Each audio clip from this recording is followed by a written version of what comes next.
Baik, makasih Pak Latif. Alhamdulillah. Bismillahirrahmanirrahim. Eh, Assalamualaikum warahmatullahi wabarakatuh. Saya menyapa kembali jemaah sekalian. Ibu dan Bapak sekalian, Alhamdulillah kita bisa berjumpa kembali secara online kali ini. Jadi bukan pertama kali, mungkin kali keberapa gitu ya, kita online bersama gitu. Dan Alhamdulillah hari ini saya diberi amanah untuk menyampaikan kultum kira-kira 15 menit. Sekarang sudah 12.36, jadi kira-kira 10 menit lagi. Ya sekitar itulah kira-kira. Tidak banyak ingin saya sampaikan jemaah sekalian. Yang pertama seperti sudah saya sampaikan di WhatsApp, pertama adalah ingin mengingatkan kita kembali semua ya tentang keutamaan Lailatul Qadar atau malam kemuliaan, bisa diartikan dalam bahasa Indonesia malam kemuliaan Lailatul Qadar. Dan kedua adalah sedikit oleh-oleh dari Swiss terkait dengan memakmurkan masjid ya, karena apa yang kita lakukan saat ini juga ini adalah termasuk dalam upaya kita untuk memakmurkan masjid kan ya, secara online kali ini. Jadi walaupun kita tidak melaksanakannya secara fisik di Masjid Al-Falah, tapi ini adalah kegiatan yang juga terkait dengan tujuan yang sama, insya Allah. Maka yang pertama yang ingin saya sampaikan adalah terkait dengan kemuliaan Lailatul Qadar. Kita tentu saja ingat setiap kali kita melaksanakan Saum Ramadan, kita teringat kembali pada satu malam pada bulan tersebut yang sangat mulia, gitu ya. Seperti dinyatakan dalam Al-Quran, jadi kita ingat semua ayatnya. A'udzubillahi minasyaitonirrajim. Bismillahirrahmanirrahim. Inna anzalnahu fi lailatul qadr wa ma adraka ma lailatul qadr. Lailatul qadri khairum min alfi syahr. Allah berfirman dalam surah Al-Qadr bahwa sesungguhnya kami telah menurunkannya, maksudnya menurunkan Al-Quran pada malam Qadar atau malam kemuliaan. Dan tahukah kamu apa malam kemuliaan itu? Nah, malam Lailatul Qadri khairun min alfi syahr. Malam kemuliaan itu lebih baik daripada 1000 bulan. Nah, subhanallahul azim. Hadirin sekalian, dulu ketika katakanlah ketika saya masih kecil dan masih remaja gitu, pemahaman saya tentang ayat ini begitu dangkalnya gitu ya, sehingga ketika membaca artinya bahwa malam Lailatul Qadar itu lebih dari 1000 bulan, itu tidak begitu berkesan gitu ya. Walaupun memang 1000 bulan itu lama, itu lebih dari 80 tahun, tapi tetap saja tidak sekuat atau sedalam yang sekarang saya pahami setelah mendengarkan juga dari ustaz dan membaca dari berbagai ustaz dan membaca dari tafsir, misalnya tafsir Ibnu Katsir pertama. Karena ternyata ketika kita baca tafsir Ibnu Katsir misalnya, maka kita di situ mendapatkan penjelasan bahwa malam Lailatul Qadar itu lebih dari 1000 bulan dan itu bukan bulan biasa gitu ya. Kalau kita dulu mungkin memahaminya seperti bulan biasa yang dimana di dalamnya ya, seperti kita melalui bulan-bulan kita selama ini, itu biasanya banyak diisi oleh kegiatan-kegiatan yang katakanlah tidak begitu bermanfaat gitu ya, bahkan kadang-kadang kita melakukan dosa dan sebagainya gitu. Tapi ternyata kalau kita baca misalnya tafsir Ibnu Katsir, maka di situ jelas digambarkan ya, diberikan beberapa hadis sebagai contoh di situ bahwa yang dimaksud dengan malam Lailatul Qadar ini adalah malam itu lebih baik daripada 1000 bulan yang itu dipenuhi dengan ibadah gitu ya. Jadi kalau kita ingat atau membaca tafsir Ibnu Katsir, maka di situ diriwayatkan dari hadis yang disampaikan dari Mujahid, seorang sahabat Rasulullah, bahwa Rasulullah bercerita kepada para sahabat bahwa ada seorang lelaki dari Bani Israel yang menyandang senjatanya guna berjihad di jalan Allah selama 1000 bulan gitu ya. Jadi ya sangat lama. Dan kemudian para sahabat bertanya-tanya, ini ya bertanya-tanya begitu, ini pasti pahalanya begitu luar biasa gitu. Coba saya buka lagi karena saya agak, coba saya masih, ini saya kebetulan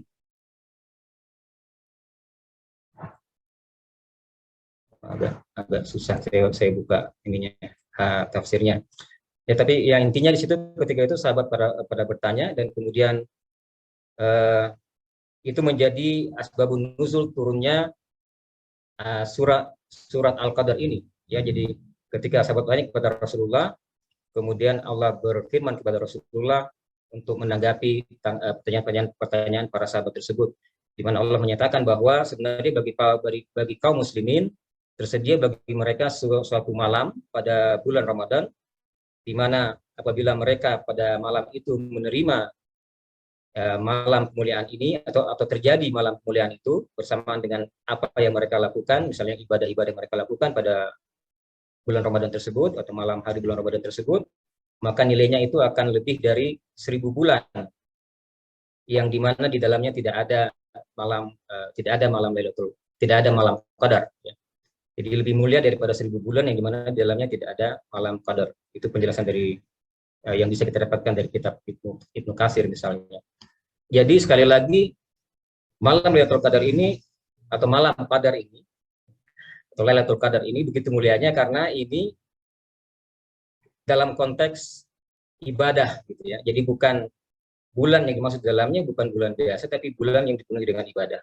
Jadi kita bisa bayangkan apabila yang kita lakukan bertepatan dengan turunnya Lailatul Qadar itu adalah misalnya kita mengaji dengan khusyuk gitu ya, dengan sebaik mungkin kita membaca Al-Quran kita dengan mengamalkan kaidah-kaidah tajwidnya dan sebagainya, juga melakukan tadabburnya, maka insya Allah 1000 bulan itu akan maksud saya, maka itu akan sama nilainya dengan kita melakukan hal tersebut selama 1000 bulan. Itu saja luar biasa.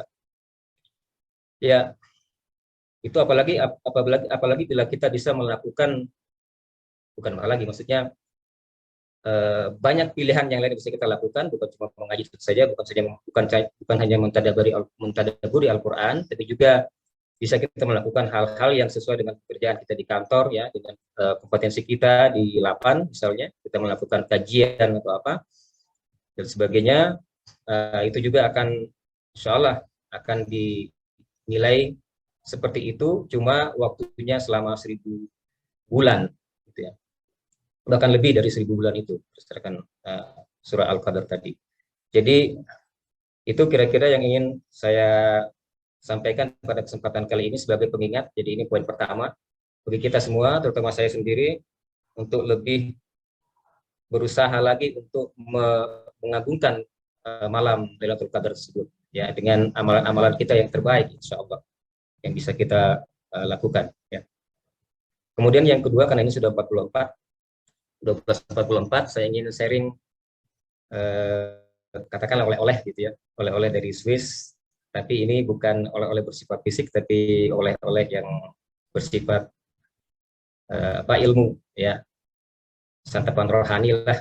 Kalau coklat kan santapan fisik, ini santapan rohani insya Allah. Dan terkait dengan memakmurkan masjid yang insya Allah selalu kita coba untuk lakukan ya, semua jamaah Al-Falaq 8 insya Allah selalu punya spirit ya untuk memakmurkan masjid kita bersama dengan berbagai macam cara. Nah, oleh-oleh ini sebenarnya terkait dengan upaya memakmurkan masjid yang bukan dilakukan oleh saya sebenarnya ya, tapi ini dilakukan oleh seorang syekh gitu, orang Palestina yang sudah lama tinggal di Swiss. Saya sering berjumpa beliau di masjid, di tempat di mana biasa saya melakukan sholat 5 waktu gitu, karena masjidnya dekat dengan kampus, jalan kaki dari kampus cuma kira-kira 7 menit gitu. Kadang saya pakai sepeda cuma 3 menit bolak-balik. Ya, saya biasanya bolak-balik cuma izin kira-kira setengah jam aja untuk melakukan sholat. Nah, apa yang dilakukan oleh beliau adalah beliau itu biasa mengajar mengajarkan Al-Quran gitu ya, mengajar Al-Quran di masjid, termasuk karena beliau orang Arab, jadi biasanya beliau mengajarkan bahasa Arab gitu. Nah, saya ya ini karena kesempatan jarang-jarang ketemu orang Arab di masjid gitu. Kalau di masjid Al-Falah kan nggak ada orang Arabnya ya. Mungkin keturunan Arab ada, tapi orang Arab tulen gitu nggak ada. Dan beliau ini walaupun kompetensinya bukan ilmu syariat gitu, tapi melainkan engineering, tapi beliau itu memang karena pertama orang Arab dan kedua bapaknya katanya itu dulu seorang pengajar di kampung gitu, biasa mengajarkan bisa mengajar anak-anak sebagainya untuk Al-Quran dan sebagainya. Maka beliau punya latar belakang yang cukup baik untuk mengajarkan Al-Quran dan punya bahasa Arab itu saja karena beliau sendiri orang Arab. Nah, dari beliau saya belajar kalau kita tata bahasa gitu ya, atau di sini biasa juga disebutnya nahwu sorof gitu. Tapi beliau tidak menyebutnya nahwu sorof, tapi menyebutnya grammar saja, tata bahasa Arab. Walaupun tidak terlalu dalam saya mempelajarinya, tapi cukup berkesan karena di kesempatan itulah saya kembali disadarkan, atau mungkin pertama kali disadarkan gitu ya, bahwa memang bisa menuliskan ya, kemampuan bisa menuliskan Al-Quran itu walaupun hanya beberapa ayat itu sangat penting. Kalau selama ini kan ya, selama ini maksudnya saya sendiri gitu lebih banyak mempelajari Al-Quran itu dari membacanya gitu. Kita belajar di sini banyak lah, kita bisa atau tempat kita bisa mempelajari Al-Quran, belajar tajwid dan sebagainya. Bahkan di masjid kita sendiri di Al-Falah dulu pernah kita mengatakan Ustadz ya untuk belajar Al-Quran, ada Ustadz Sumitra dulu yang pernah datang. Nah, tapi untuk belajar menulis Al-Quran sendiri itu mungkin pengalaman yang tidak sering kita dapatkan. Dan saya sendiri dari pengalaman di sana itu, saya belajar menulis Al-Quran, paling tidak menulis Al-Fatihah, beberapa surat pendek gitu. Dan itu ternyata bukan hanya bukan hanya memberikan kita kemampuan untuk menulis saja, tapi juga nanti akan membantu sekali ketika kita ingin memperbaiki hafalan kita gitu. Karena ternyata setelah saya mengalami sendiri, sering bacaan yang kata syekhnya sendiri sudah bagus, nama syekhnya Syekh Abdul Rahman sama dengan nama saya, Syekh Abdul Rahman, orang Palestina. Nah, walaupun menurut beliau sendiri bacaan saya sudah cukup bagus, tapi saya sering salah ketika menuliskannya, sehingga beliau tuh sering kali, ya beberapa kali lah beliau mengatakan bahwa wah, kamu ini bacaannya sudah betul, tapi ternyata menulisnya salah. Contohnya ketika saya diperintah untuk menuliskan subhanallah, ya, subhanallah. Subhanallah itu, ya begitulah kira-kira pengucapannya ya, subhanallah. Nah, dan kemudian saya tuliskan. Tapi ketika menuliskannya, saya menggunakan huruf shod, ya, bukan sin, tapi shod. Nggak tahu kenapa, mungkin karena mungkin sebelumnya memang nggak pernah menuliskan juga, atau minimal jarang sekali menuliskan itu, sehingga salah gitu. Nah, ini salah satu pelajaran yang saya ambil ya. Jadi itu mungkin sudah 49 atau 50 menit. Saya tidak ingin terlalu banyak memberikan oleh-oleh karena nanti terlalu banyak ambil waktu ya. Tapi itu sekali lagi tentang oleh-olehnya tadi, tentang mengingatkan kita tentang pentingnya untuk belajar Al-Quran, termasuk belajar menuliskannya ya. Di kita ada Pak Slamet, ada Pak Nur Hamdani. Kalau beliau ini bisa bahasa Arab, kan bisa menulis Arab juga pasti, dan cuma mungkin waktunya sulit ya kalau kita ingin belajar dari beliau, mungkin di kesempatan lain. Kemudian tadi yang poin pertama tentang keutamaan Lailatul Qadar, juga yang menarik, saya tambahkan sedikit, juga yang menarik adalah jika kita melihat dari sisi ini, misalkan ada yang bertanya, kalau Ramadan itu kan pahala kita dilipat gandakan gitu ya, apalagi kalau bertepatan dengan Lailatul Qadar. Maka pertanyaannya misalnya, bagaimana jika perbuatan dosa, apakah juga dilipat gandakan atau bagaimana? Dan ini ya kita bisa dapatkan jawaban dari banyak ulama, dan kesimpulan yang saya dapatkan saat ini adalah perbuatan dosa itu tidak dilipat gandakan, tapi secara jumlah gitu ya, tidak seperti dengan perbuatan kebajikan, tapi dosa ini jadi lebih besar intensitasnya atau kapasitasnya gitu ya. Nah, itu kira-kira bisa saya sampaikan, Pak Latif. Terima kasih banyak atas kesempatannya. Wabillahi taufiq wal hidayah. Assalamualaikum warahmatullahi wabarakatuh. Mohon maaf atas segala kekurangan. Saya kembalikan Pak Latif. Waalaikumsalam warahmatullahi wabarakatuh. Alhamdulillah, terima kasih Pak Abdurrahman oleh-olehnya. Sama-sama, Kemudian Pak. saya dilanjutkan saja, mungkin Pak Slamet biar nggak terlalu lama ini waktunya. Monggo Pak Slamet, dipersilahkan. Assalamualaikum warahmatullahi wabarakatuh. Alhamdulillah. Alhamdulillahirrahmanirrahim. Wassalatu wassalamu ala rasulillah amma ba'd.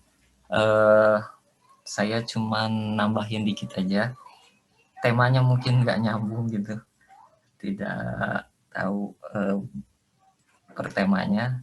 Jadi saya ingin menyampaikan aja bahwa Allah Subhanahu wa taala berfirman, A'udzubillahi minasyaitonirrajim, wa tahsabuna hayyinan wa huwa 'indallahi 'azim, yang artinya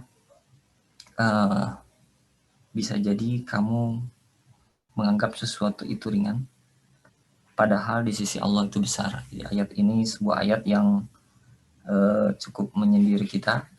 Intinya kita tidak boleh menganggap dosa itu kecil, karena bisa jadi dosa yang kita anggap kecil itu justru di sisi Allah itu besar. Subhanallah. Pada satu ketika ada beberapa pertanyaan yang sering saya dengar. Intinya adalah kata Ustadz ini bilang gini, kata Ustadz itu bilang begitu. Itu hal yang mungkin dialami oleh kita semua, dan terkadang jawabannya apa ya gitu. Mungkin ada satu rumus yang cukup simpel dan dalam Islam itu jelas gitu ya, semua sikapnya harus seperti apa. Jadi contohnya Rasulullah SAW bersabda, sesungguhnya halal itu jelas dan haram itu jelas, dan di antara kedua hal itu ada yang samar-samar, yang tidak diketahui oleh banyak orang. Ini disebutnya banyak orang, berarti kebanyakan nggak tahu itu boleh atau tidak boleh. Nah, kata Rasulullah SAW, barang siapa yang menjauhi yang tidak jelas itu, berarti dia sudah membersihkan agama dan nama baiknya. Gitu. Kemudian Rasulullah pernah menemukan satu butir kurma dan berkata, seandainya kalau saya tidak khawatir kurma ini berasal dari sedekah, tentu sudah saya makan. Jadi Rasulullah itu tidak boleh menerima sedekah, kalau hadiah boleh. Jadi beliau takut jangan-jangan ini sedekah seseorang terus kemakan gitu. Dan ada satu rumus lagi yang menyebutkan ini baik atau buruk ya, kita sering nanya seperti itu. Ada rumusnya, yaitu albirru husnul khuluq, kebaikan itu yang baik-baik gitu ya. Wal itsmu, dan kalau kita bingung ini dosa atau tidak, nah ini rumusnya ini, maha kafi nafsika, sesuatu yang mengganggu hatimu, wa karihta, dan engkau benci, ayattari alaihin nas, kalau orang mengetahui hal itu. Jadi kalau kita malu mengerjakan sesuatu, misalnya ini dosa nggak ya, ini dosa nggak ya, paling gampang daripada didebatin adalah kita bertanya. Kalau orang tahu kita suka atau enggak, kalau nggak suka, nah itulah dosa, begitu. Jadi rumus sederhananya seperti itu. Kemudian pada satu ketika Rasulullah SAW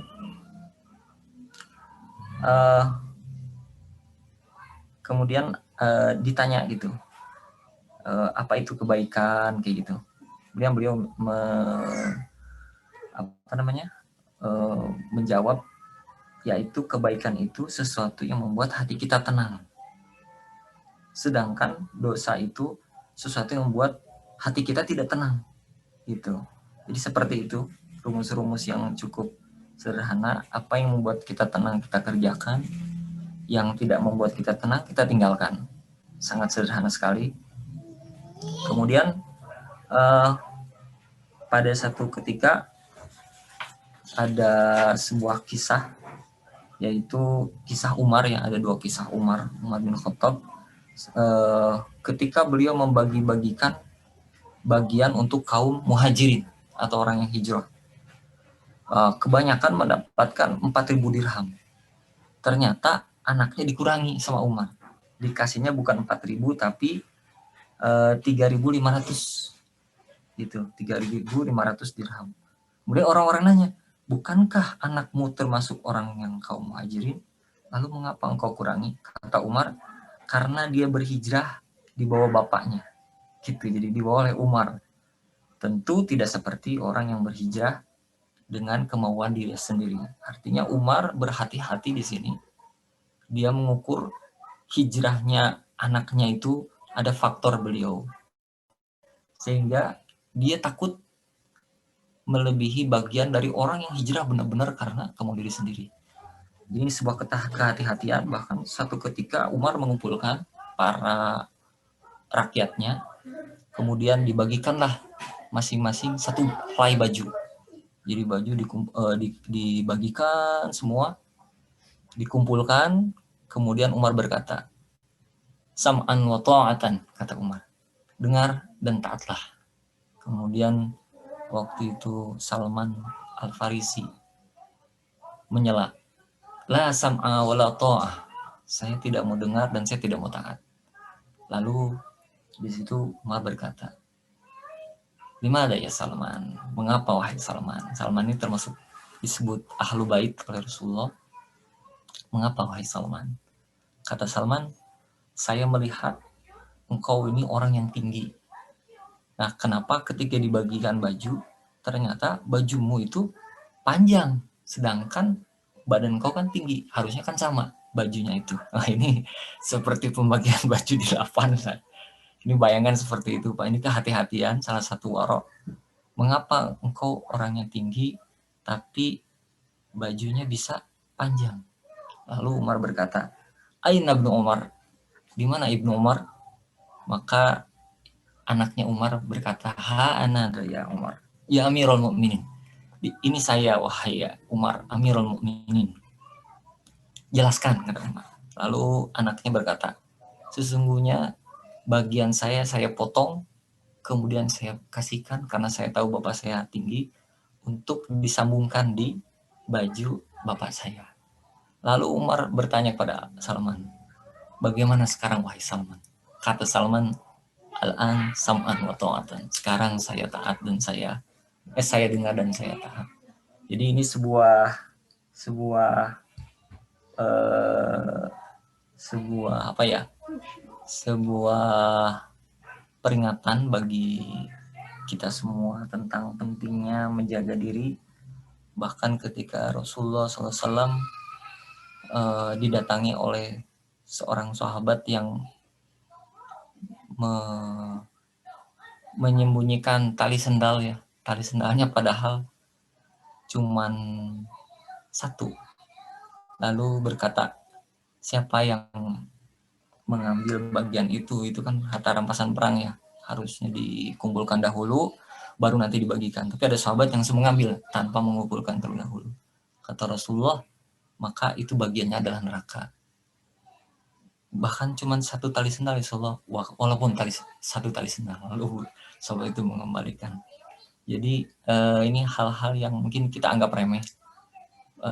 Satu cari kertas, satu ballpoint, satu apapun, yang kalau kita pikir-pikir satu tali sendal itu nggak ada gunanya gitu. Tapi ternyata semua bakalan ditanya. Demikian.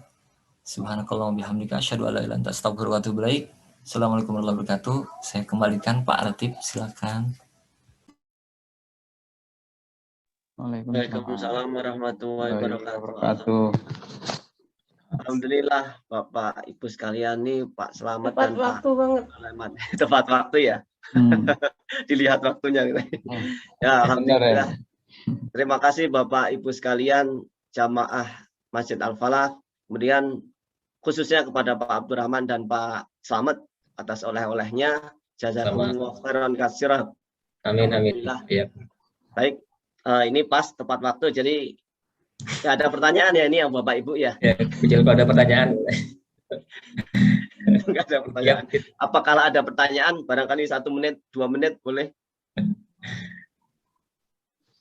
kayaknya nggak ada ya. Pak Sucipto tuh Ya. mic-nya terbuka. Ah. Saya telat Pak, barusan Pak.